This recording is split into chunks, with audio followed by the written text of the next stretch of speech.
And so this comes up a lot when we talk to chiropractors who have a prenatal pediatric practice. Mm-hmm. What do you do with families who come in? Like you told me before when we were chatting a little bit that you'd seen just a few men during the week. So what do you say to families? What do you say to all the dads who come in? Where do you send them? I actually have a story. It's pretty funny. We see there are families that do come in. It's usually the guy after a year's worth, the woman's been under care. My wife told me to come in, so I'm here. And one of my associates, Tori, she was like, yeah, I don't know how his first visit went. He left, and then his wife came back in the next day, and she was like, yeah, he just came in. He said there was a lot of birth paraphernalia laying around. And we were like, oh my God.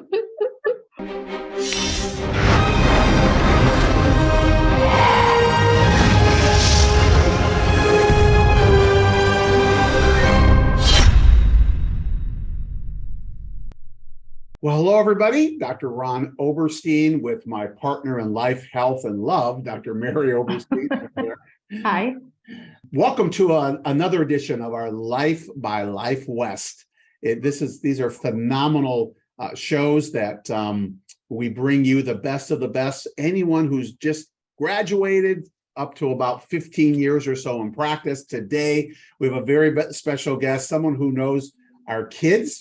Dr. Courtney, you've known our kids for quite a while, but someone that I got to meet, I don't know, maybe like 6 months ago, 4 months, 5 months ago. Been looking forward to meeting this wonderful, fabulous doctor, Dr. Courtney Gowin. So Dr. Courtney, welcome to the Life by Life West. Oh, thank you so much. It's been so fun. I've been looking forward to this interview for months now that you guys asked. So thank you for having me. I'm excited to dive in with you guys and get real. Awesome. We made it. We made it. So let's do this. Let me just give our viewers a little bit of a history about Dr. Courtney, just really briefly.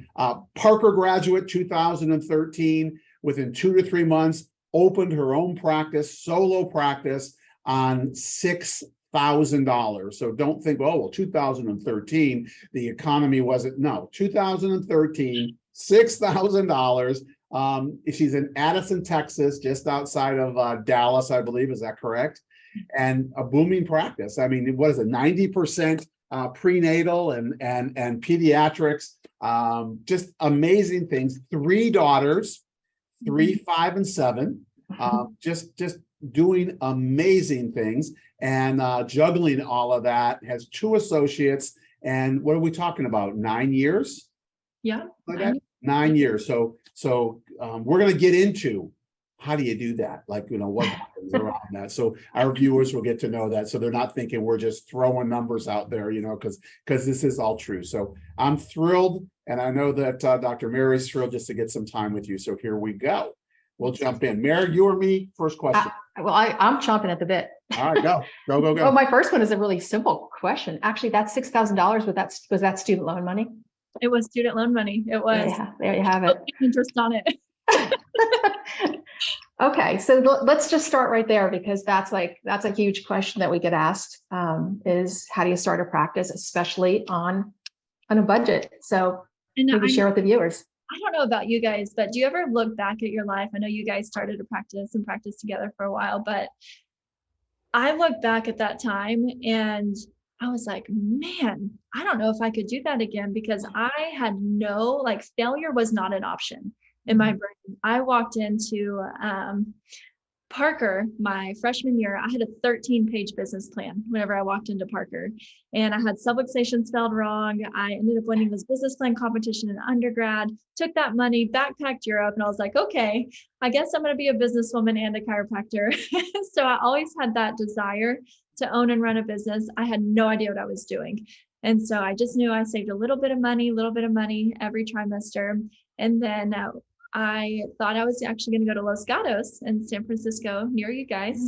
And God had San Jose area. San Jose, yeah, it was beautiful. I actually had a lease signed there. I was going to open my practice there. And then I met my ex-husband in Dallas, and within 6 months we were married.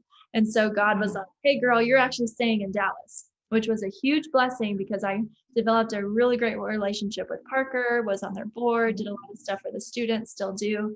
And I literally bought a table at Parker seminars. I negotiated, because it was a floor table. It was like $2,000. Got the software. We dumpster dove for furniture. And I was like, a month in, I made enough money to buy a rug. And so I had no idea what I was doing business wise. I didn't really have any mentors in my life. I just kind of hit the ground running. And I knew that this is why I was on this earth, was to serve chiropractic. Yeah. And it was for pregnant women and kids. And I was like, this is why God put me here. I'll figure it out along the way. So that $6,000 got us running, but it was a lot. Well, first of all, you said it, you burned the boats. So there's an old saying, when you take the boats over and you go to shore, you know that story that the general said, burn the boats. They went, what?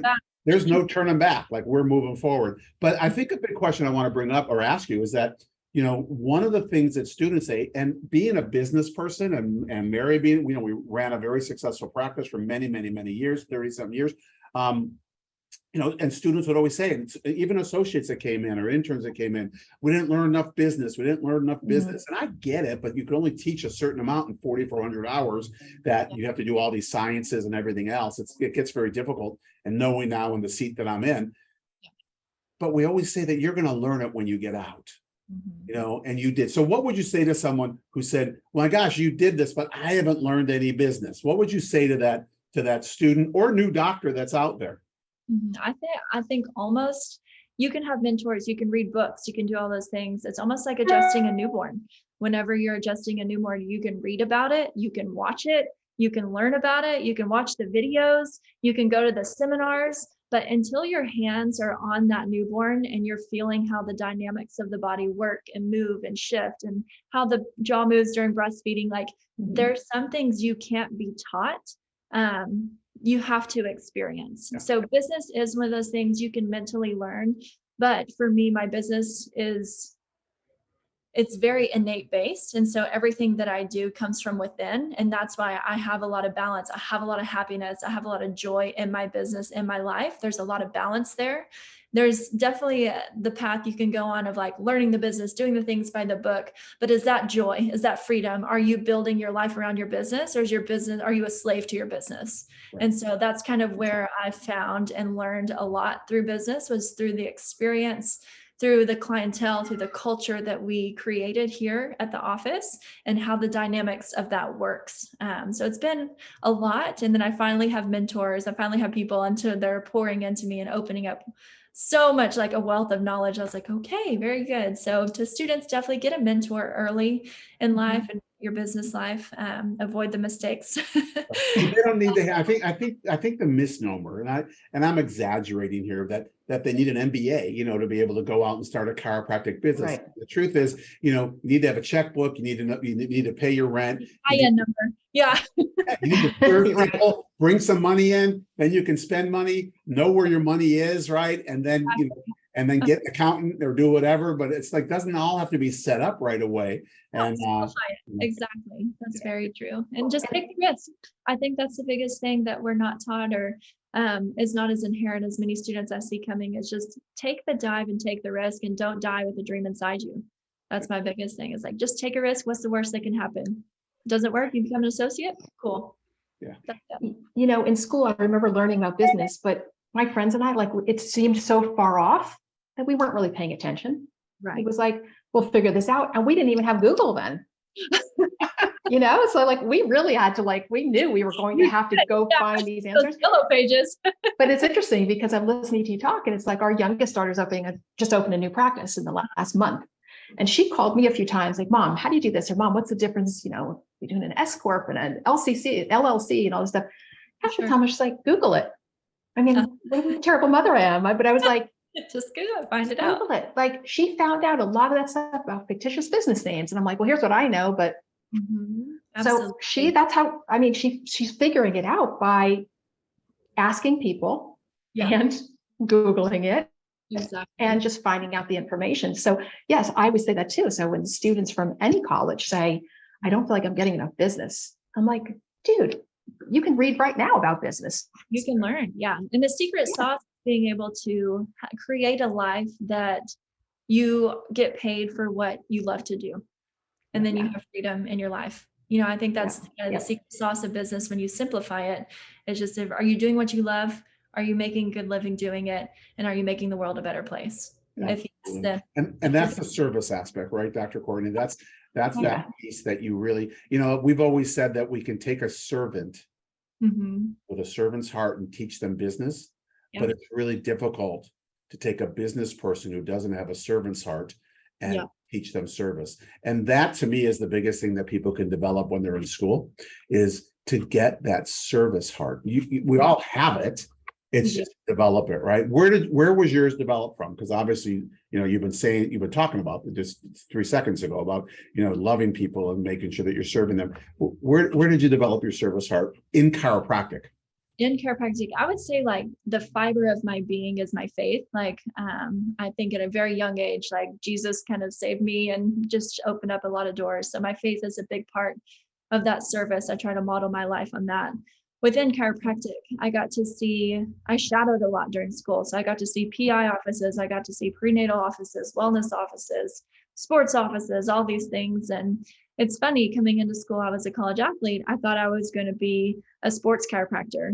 And then I went and shadowed a prenatal practice, and I was like, whoa, whoa, whoa, whoa, whoa. Like, people are in here, they're hugging, they're laughing, there's kids running around. It is a blast. Like, and then they're just like helping pregnant women like through their birth, and they're going to birth and they're doing all these things. I was just like, mind blown. I didn't think that was possible.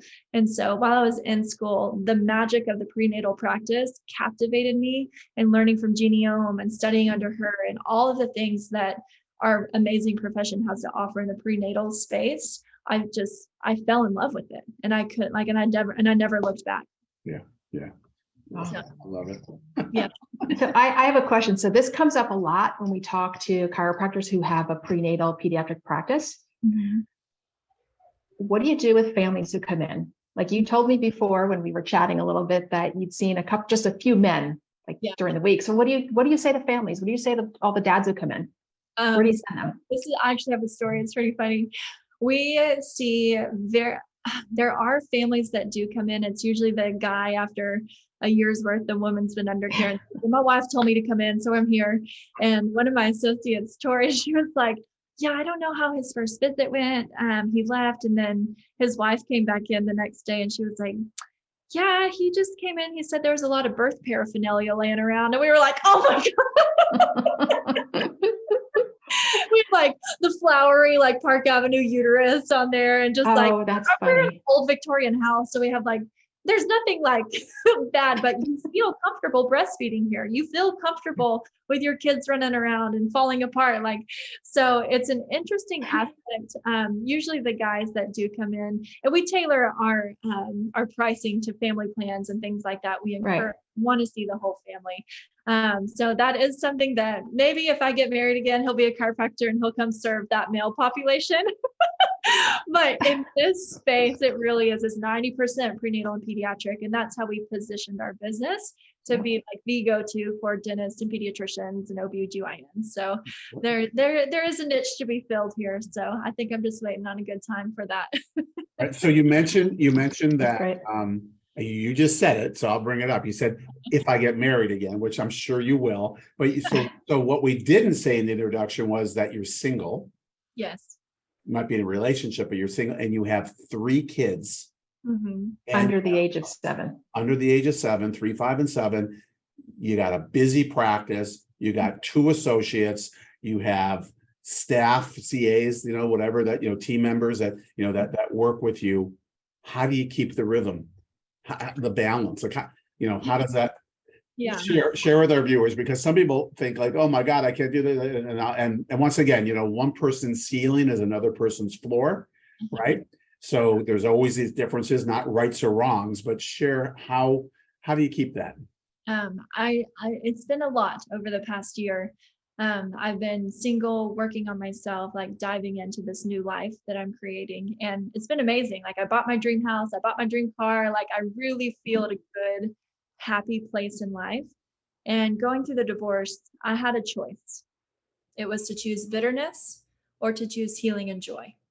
I chose healing and joy, and I chose to forgive, and I chose to walk down the path of being able to have an amazing co-parenting relationship And so we have 50-50 custody. I have a week that I'm a single mother, like hitting it hard. My kids are outside right now with the babysitter, probably about to storm in here.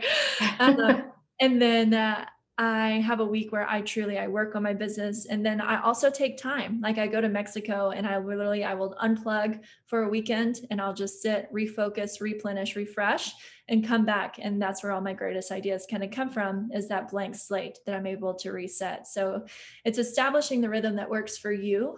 If you are in that co-parenting relationship, the best advice I could say is choose joy, even when it's hard. Choose to get along, choose for the betterment of your kids and generational healing. And then scheduling, time blocking. I have 3 businesses and a nonprofit foundation that I run. And so I have to time block the things that I really want to work on, that gives me life, gives me joy. And I go full 100% into those. And I always ask myself, am I producing or am I consuming? Am I on social media? Am I scrolling? Am I wasting my time? Or am I producing something that's promoting the profession and helping my life and my business go forward? Yeah. So I always have to check in with myself in that. Yeah. Yeah. So I have a question, and I feel like this would be a good answer that you're going to give about for the viewers.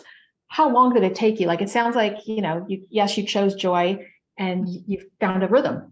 How long did that take? Or are we talking like a couple of months? Or are we talking like a couple of years? So it's a daily process. So there's still like healing always going on. There's always a scar, but the wound heals. But at the same time, I would say the first 3 to 6 months, I got my hands on as many healing practices as I could. So I changed the way I ate. I lost 30 pounds. I changed my workouts, my diet. I got massage, acupuncture, chiropractic 3 times a week. I went and saw like shamanic healers and prayer rooms. I literally counseling. I did absolutely everything that whenever I knew that I was so broken physically, mentally, and emotionally. Like I was in a wheelchair. I was homeless. I was unwell. And I knew that I did not want my girls to see me in that state. And so I just decided, and I made a decision one day. I'm like, this is not my life. This is not who I'm going to be. I'm going to pick myself up and make a decision to move forward. And this is exactly how I'm going to do it. And so I just paved ways. I met people. I have a lot of amazing healers in my building. So I just go upstairs and be like, okay, well, hey, help me. I'm broken. Wow. So when you talk about that, there's one thing about being intentional. And it sounds like you were intentional about what you did on the healing side, right? Yeah. But you also, when you said you were in a wheelchair, was that metaphorically or you were really in a wheelchair? I blew out L4, L5 disc that were correlated to the relationship aspect of the body and human. So I was for about 4 weeks, I couldn't walk. So it was just everything. All going through the divorce during that time period. So what was happening with your practice? Because I'm sure people are wondering, I get it. And you really came out. You came out on a very great side, right? Well. So, and it's absolutely amazing. I think we touched on this a little bit. Is your practice truly heals you? Like your people, they come to you, and we were talking about. I was like, man, I came to practice some days and I was broken and I was sobbing, and my assistant had to pick me up off the floor and be like, you have to make money now. Please go pay your mortgage. And like, she would walk me in and I would be like tears down my face. And people would just like, I can't tell you how many people just prayed over me in my adjusting room. Like that community of people, that's what we preach. And that's what we say as we do life with you. We go to birth, like we go to your birth, like we go to your funerals, like we truly do life with people. And when it came time for me to go through life, my whole community was there. Like people were sending food, they were sending letters, praying. Like it was absolutely amazing. So like this practice is so special to me because it was such an instrumental part of my healing. Like it's really, our people heal us. When we give, we also receive like tenfold. So I think that was a big part of it as well. Yeah.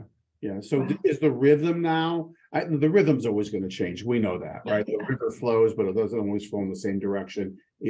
Same direction, but takes turns and things like that. Tell us about the rhythm right now. It's amazing. I cannot tell you, whenever you change your internal state, things start shifting and happening and opening up. And so I have literally the best life right now. I will go and I will be like a mother with my girls. We'll have a blast. We'll have I had a mentor speak into my life. He said, it's not the quantity amount, like the amount of time, it's the quality time. So that quality time of a week with my girls is amazing.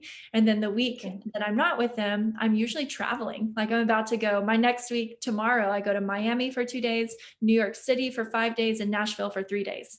And so like I have such a rhythm of like excitement and joy and exploration because of that shift that happened within me. And once I made that shift, opportunities just flooded open with like the media space, with connections, with people reaching out. It was the craziest thing I've ever experienced, but it truly is your internal state and your radio waves of your mind control your destiny and kind of what you allow into your life and what you attract. Yeah. And I saw that firsthand. Yeah. I want to share this with both of you guys. Last week we had our welcome lunch for our first quarter students. Last week was week 1. And this wonderful gal came up to me, and she's a first quarter student. And she just said that, she thanked me because she came to a discovery weekend and she heard this, and her chiropractor, she came from San Diego. She's not from San Diego, but I'll tell you the story.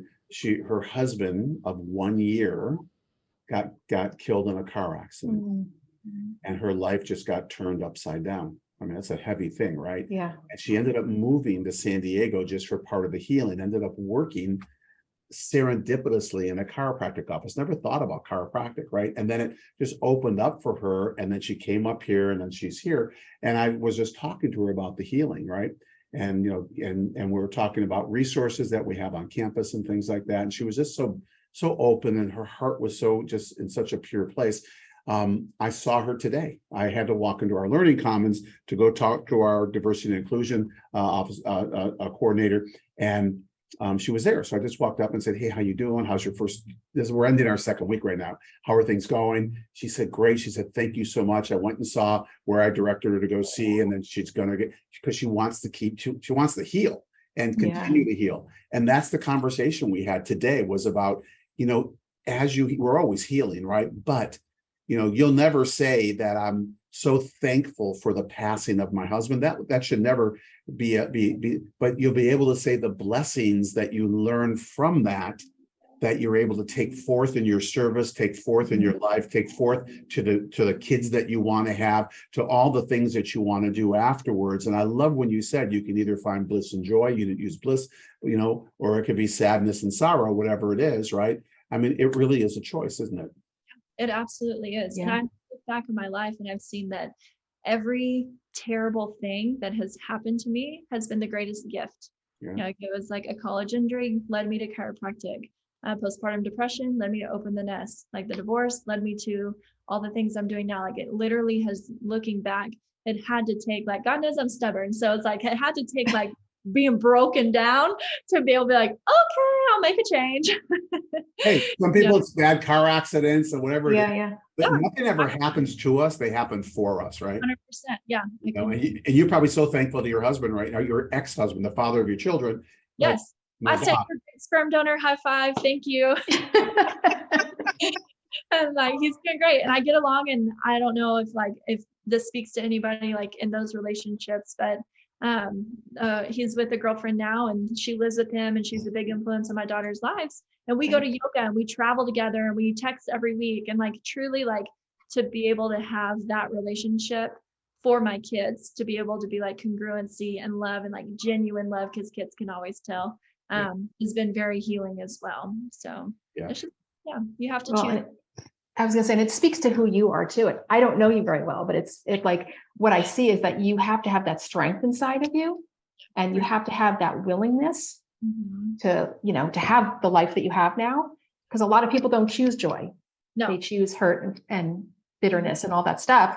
And you see it, so it's like within us. Like, I can't tell you how many people we see on the tables that just like, they hold on to so much emotion, and that brittles your bones, that makes you sick, and it causes disease. But your story gives, hopefully, when you tell your story, it gives them permission, of those people, permission to let go and say, it's okay to forgive my ex. Yeah, it's okay to move forward. Yeah. And it's a choice too of being a victim or not, right? And it really does come down to victimhood, right? I can either be a victim, and then I get stuck in that place of, oh, why did this happen? poor me and everyone else is wrong and yada yada. And we know that just spins downward, right? It doesn't, the resonation of that is not positive. We know that it more takes us into a negative state as compared to just choosing joy and saying, what do I need to do and how do I become the best I can be? And you said it earlier when you first started, you got to put the work in. And it's the same thing, putting the work into your practice. You got to put the work in. But if the work becomes joyful, if it becomes fun, doesn't mean it's not going to be hard. But if it becomes fun and and doing that, the fruits of the labor are going to be so much greater than being negative and cursing the fruit, which isn't going to grow as well, that kind of thing. Well, we're winding down, and Mary, you have anything else that you wanna, anything? I've got a ton, and Courtney, we'll have to bring you back on the show. But I know. Do this again, I'm gonna let you, Mary, if you want to ask any last questions you might have. Yes. What's next for you?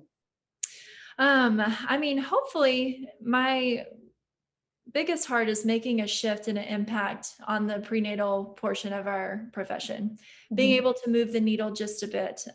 So I think a lot of that comes down to what we're doing with the nest, what we're doing with the media, the retreats of just like allowing chiropractors to come rest and reset and being able to allow them to heal. So sharing the healing, moving the needle of the prenatal practice, and then getting us all in like one conversation plane. So we're all communicating, and then bridging the gap of, we work with a ton of pediatricians and OBGYNs, and they see the value of what we do and the principle of what we do. So being able to shift into the maternal health world, I think is a big part of what's next for me. And I love that you told me before, I love you're doing a lot of radio, a lot of TV. Yeah, it's fun. So you've really spread out like beyond even your community now to spread your message, which is, I'm like, thank you for doing that. Like Orlando, New York, California, Nebraska, and Oregon last week on radio shows. So it's amazing how we can just share the message of what we do and give an insider's perspective on the chiropractic philosophy and how we bring that into the maternal health world. Love it. Yeah, we need to get you back just talking about how you made that happen. Yeah, for sure. It's like a whole other conversation. It is. It's lovely. Well, listen, we have two questions we want to ask you. 30 seconds, answers, just something, whatever happens innately within you, right? It doesn't have to be planned out, and it'll come very quick to you, I know, just from our conversation. Should I ask the first, or Mary, you want to ask the first? I'll ask the first one. Okay. Knowing what you know now, if you could go back and speak to yourself right before entering first try, what advice would you give to yourself? Keep going. Don't quit when it gets hard. Keep going. I always had that voice whenever I quit my practice like 5 times. I'm like, I'm suck. I'm not getting enough patients. I can't do this. Like innately I had that. And like within 5 seconds of feeling that, somebody would call and schedule a visit. I was like, okay, I get it. But at the same time, like you will go through hard things. You will go through life. You will go through a lot on this journey. But the biggest thing I would tell myself is to keep going, because it's a beautiful life that you're creating. Great answer. And that was to the student, Courtney. Now I'm going to ask you a question. If right now, knowing what you know, being Dr. Courtney, 13 years and, in practice, all that stuff, right? 3 kids, what would you say to yourself just starting practice? That your daughters are going to be proud of you. Oh, yeah. I love it. I love it.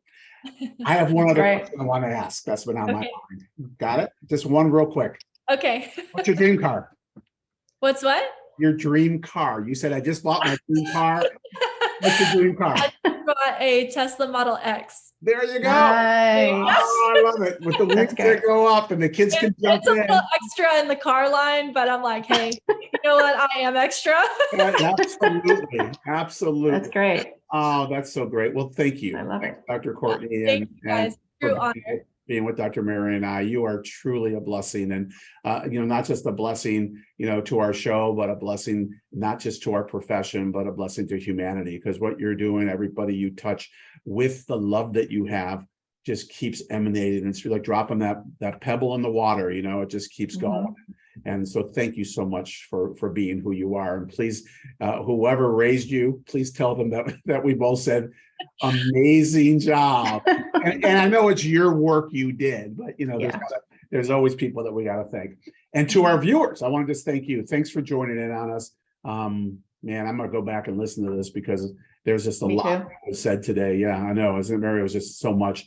Thank you. Thanks for joining in. You know, we drop these Life by Life Wests every other week. The opposite weeks, we do the Life West Leadership Line. So thank you for spreading the message. I guarantee you there are people in your sphere right now, whether they're chiropractors or not chiropractors, who need to hear the message that came out today from Dr. Courtney. So please share this. You know, share this with others, and you know, we've got a ton of views. You know, I mean, so much happening with this, but not for that. Share it because people need to hear it, and they will love to hear it. Also, we're now on a podcast, so you'll be able to. There's a URL below. You can go hear the podcasts that we have, and you can listen to these while you're driving or wherever else, when you're running, walking, whatever you're doing. But we certainly appreciate all that you're doing for the world, all that you're doing for the people that you serve, and mostly for the people that you love within your own family unit. Because as Dr. Courtney said, you know, if her 3 daughters are proud of her, that's enough for her, you know, and more than enough for her. So thank you. We'll be at you again in 2 more weeks. And until then, between Dr. Courtney, and thanks, Dr. Courtney, and Dr. Mary, we'll bid you adieu, and we'll see you in a couple of weeks. Bye-bye.